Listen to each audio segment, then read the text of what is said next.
VNM chemistry में आप लोगों का बहुत बहुत स्वागत है। तो कल हम लोगों ने पढ़ा था आइसोटोप्स ऑफ हाइड्रोजन और उसका प्रॉपर्टी। आज क्या पढ़ेंगे? Isotopic effect. सर बताओ आइसोटोपिक इफेक्ट क्या होता है? सबसे पहले इसको समझते हैं, ठीक है। तो बेसिकली जो ऐसा चेंज हो, मतलब जिस इफेक्ट की वजह से फिजिकल और केमिकल प्रॉपर्टी में चेंज हो जाए, उस टाइप्स के चेंज को आइसोटोपिक इफेक्ट कहते हैं। जैसे समझते हैं, लिखा गया the effect which can change the physical and chemical property of isotopes is called isotopic effect। मतलब ऐसा इफेक्ट जो आइसोटोप्स के फिजिकल और केमिकल प्रॉपर्टी को चेंज कर देगा, तो उसे आइसोटोपिक इफेक्ट बोलेंगे। अब बेसिकली जो आइसोटोपिक इफेक्ट होता है, इसमें सबसे ज्यादा फिजिकल प्रॉपर्टी जो होता है वो अफेक्ट होता है केमिकल प्रॉपर्टी के कंपेयर में। यानी आइसोटोपिक इफेक्ट में सबसे ज्यादा चेंज हमारा फिजिकल प्रॉपर्टी में होता है, केमिकल प्रॉपर्टी में जो चेंज होता है वो मिनिमम होता है। यानी मैक्सिमम चेंज कहां होगा सर? फिजिकल प्रॉपर्टी में। जैसे मेल्टिंग पॉइंट चेंज हो जाएगा, boiling point, bond dissociation energy या बॉन्ड एनर्जी, ये सब हमारे क्या हो जाएंगे? अफेक्ट हो जाएंगे। देन लिखा गया while minimum change occur in chemical property like state of chemical reaction. मतलब जो केमिकल प्रॉपर्टी होता है उसमें मिनिमम चेंज होता है, मतलब कम से कम चेंज होता है। जैसे कि हमारा बहुत सारे केमिकल रिएक्शन होंगे, उनका बात करेंगे। तो इस टाइप का जब भी इफेक्ट दिखेगा, इसे आइसोटोपिक इफेक्ट बोलेंगे। अब जरा आगे बात करते हैं। Isotopic effect is found in only hydrogen isotopes. अब ये बड़ा ही मजेदार बात बोला गया है। बेसिकली जो आइसोटोपिक इफेक्ट होता है, ये केवल और केवल हमको हाइड्रोजन के आइसोटोप्स में देखने के लिए मिल सकता है, ठीक है। इनके अलावा किसी के भी आइसोटोप्स में आइसोटोपिक इफेक्ट देखने के लिए नहीं मिलेगा। सर ऐसा क्या रीजन है कि केवल हाइड्रोजन के आइसोटोप्स में ही आइसोटोपिक इफेक्ट होते हैं? जरा ये बताओ। तो बात जरा ध्यान से सुनो, यहाँ पे आगे लिखा गया है because there is large difference in mass. Basically जो हाइड्रोजन के आइसोटोप्स होते हैं उनके मास में बहुत ज्यादा अगर डिफरेंस होता है, और मास में अगर डिफरेंस ज्यादा होगा तो वो आइसोटोपिक इफेक्ट शो करेगा। तो ऐसा केवल हाइड्रोजन के साथ ही क्यों होता है?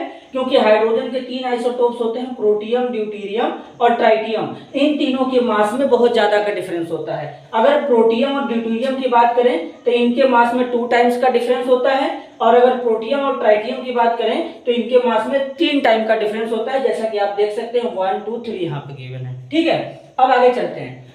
While in other isotopes like, जैसे कि यहाँ पे नाइट्रोजन का आइसोटोप्स गिवन है 14 15, only A fractional mass is increased. Basically जो नाइट्रोजन का आइसोटोप्स होता है इसमें ये इफेक्ट देखने के लिए नहीं मिलता है। अब क्यों नहीं मिलता है?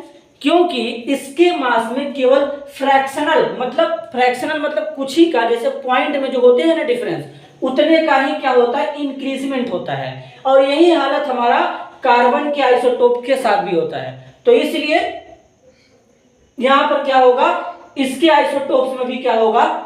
आइसोटोपिक इफेक्ट देखने के लिए हमको नहीं मिलेगा। तो मेरे हिसाब से बच्चों तुम लोग को समझ में आ गया होगा कि मतलब जो आइसोटोपिक इफेक्ट होता है ये केवल हाइड्रोजन में ही देखने के लिए मिलता है।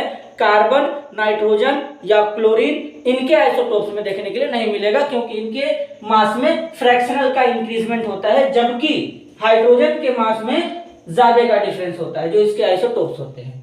अब जरा आगे चलते हैं। But in case of hydrogen mass increased to 2 to 3 times. वही बात फिर से बोला गया है कि हाइड्रोजन के केस में मास 2 से 3 टाइम्स क्या करता है? इंक्रीज करता है इनके आइसोटोप्स में। अब जरा इनके कुछ प्रॉब्लम सॉल्व कर लेते हैं। यहां पर बड़ा ही इंपॉर्टेंट प्रॉब्लम है, isotopic effect is found in. अब इसके रिगार्डिंग 4 ऑप्शन गिवन है और हमसे पूछा गया है कि आइसोटोपिक जो इफेक्ट है वो किस में पाया जाता है। तो अभी हम लोगों ने पढ़ लिया, ऑप्शन में हाइड्रोजन है, नाइट्रोजन है, कार्बन है और आल है। तो बेसिकली आइसोटोपिक इफेक्ट जो होता है वो हाइड्रोजन में देखने के लिए मिलता है। तो इसके रिगार्डिंग करेक्ट आंसर क्या हो जाएगा? Option first, hydrogen. इसी तरीके से एक और प्रॉब्लम है, which of the following reaction is fast? Why. यहाँ पर 2 रिएक्शन लिखा है, हमसे पूछा है कि इसमें से कौन सा रिएक्शन फास्ट होगा और क्यों होगा। तो बात जरा ध्यान से सुनना, यहाँ पर मीथेन है और यहाँ पर ड्यूटेरियम यूज किया गया हाइड्रोजन के जगह। तो ऊपर वाले को मीथेन बोलेंगे, नीचे वाले को ड्यूटेरोमीथेन बोलेंगे। तो अगर हम देखें तो मीथेन में कार्बन हाइड्रोजन बॉन्ड होगा और ड्यूटेरोमीथेन में कार्बन ड्यूटेरियम बॉन्ड होगा। अब बेसिकली अगर बात करें तो जो बॉन्ड है हमारा कार्बन हाइड्रोजन बॉन्ड जो है ये बॉन्ड लेंथ में ज्यादा होता है, तो ये बॉन्ड आसानी से टूटेगा, जबकि ड्यूटेरियम और कार्बन के बीच का जो बॉन्ड है उसका लेंथ कम होता है। तो यहाँ पर बॉन्ड डिसोसिएशन एनर्जी क्या हो जाएगा, हाई हो जाएगा। क्या हाई होगा, बॉन्ड डिसोसिएशन एनर्जी ड्यूटेरियम वाले में ज्यादा होगा। अब ज्यादा होगा तो इसका रिएक्टिविटी कम हो जाएगा और कार्बन हाइड्रोजन वाले का रिएक्टिविटी ज्यादा हो जाएगा। तो यानी यहाँ पर करेक्ट आंसर होगा ऑप्शन फर्स्ट, जो कि रिएक्शन फास्ट होगा। इसके पीछे का रीजन होता है कि carbon hydrogen bond dissociation energy जो होता है कार्बन ड्यूटेरियम बॉन्ड एनर्जी से क्या होता है, लेस होता है। अब लेस का मतलब कम है, तो आसानी से बॉन्ड टूट जाएगा, बॉन्ड जितना आसानी से टूटेगा वो उतना ज्यादा रिएक्ट करेगा। तो इस तरीके से प्रॉपर आइसोटोपिक इफेक्ट का प्रॉपर एक्सप्लेनेशन होगा। इसको नोट करो, नोट्स बनाओ, तब हम लोग मिलेंगे अगले वीडियो में। अगर वीडियो पसंद आए तो वीडियो को लाइक, चैनल को सब्सक्राइब करो।